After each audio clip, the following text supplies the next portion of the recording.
Langu ni Salum Pazi, mkuu wa kitengo cha uhusiano na mawasiliano, Mamlaka ya Udhibiti Usafiri Ardhini. Na kuhusiana na changamoto ambayo imezoeleka ya kupanda kwa nauli kipindi cha sikukuu za mwisho wa mwaka, kwa kweli mwaka huu mamlaka tumeongeza zaidi maandalizi yetu ya kudhibiti changamoto hiyo ya nauli kupanda kiholela, na kupitia mifumo yetu hususan mfumo jumuishi wa mauzo ya tiketi ambao mfumo huo umeunganisha watu wa huduma wote wanaowezesha wasafirishaji kukata tiketi au kuuza tiketi. Tumeweza sasa hivi tunafahamu kila muamala mmoja wa tiketi unaofanyika. Kwa hiyo tumejipanga kipindi hiki cha sikukuu za mwisho wa mwaka tutakuwa tuna ukaguzi maalum kwa kupitia mifumo, na tuna kikosi maalum ambacho kiko kinafuatilia kila mtu wa huduma wa tiketi, tabia zake na jinsi mauzo yanavyoendelea. Na tiketi zote zinapitia kwenye mfumo wetu na tunaziona. Na hizo tiketi zimewekewa ukomo wa nauli. Kikubwa tu ambacho tunataka kuwasihi abiria, usikubali kutoa pesa zaidi ya ile ambayo inaonekana kwenye tiketi yako, kwa sababu hapo ndio njia pekee ambayo watu wengi huwa wanafanyiwa urubuni au wanalanguliwa nauli. Kwamba umepewa tiketi ya kwenda Arusha, imeonyesha kabisa nauli ni shilingi labda 1042 mathalan. Tiketi inaonyesha 1042. Kwa hiyo kwenye mfumo sisi tunaona umelipa nauli halali. Lakini tukija kufanya ukaguzi ndani ya basi, tunakuta mtu anakwambia bana, lakini mimi nilitoa 45. Maana hapo unakuwa umetoa rushwa. Usikubali. Na ikitokea abiria anakutana na changamoto za namna hiyo, atupigie simu.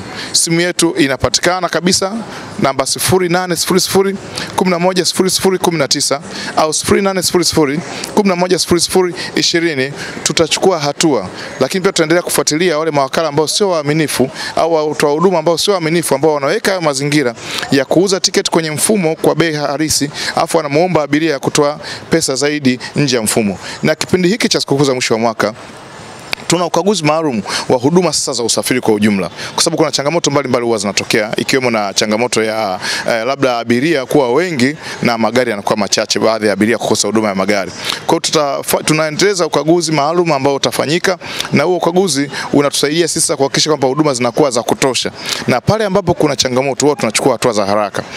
Tunatoa vibali kwa magari ambayo yana leseni ya kwenda sehemu zingine ambazo hazina mwitikio mkubwa au hazina uhitaji mkubwa kwa wakati huo. Huwa tunayapa vibali vya kwenda njia ambazo zina uhitaji, na mara nyingi huwa ni njia za kwenda kaskazini, mikoa ya Moshi, Arusha, wakati mwingine pia na mikoa ya kanda ya Ziwa. Kwa kadri ya uhitaji unavyopatikana, basi tutakuwa tunaongeza magari.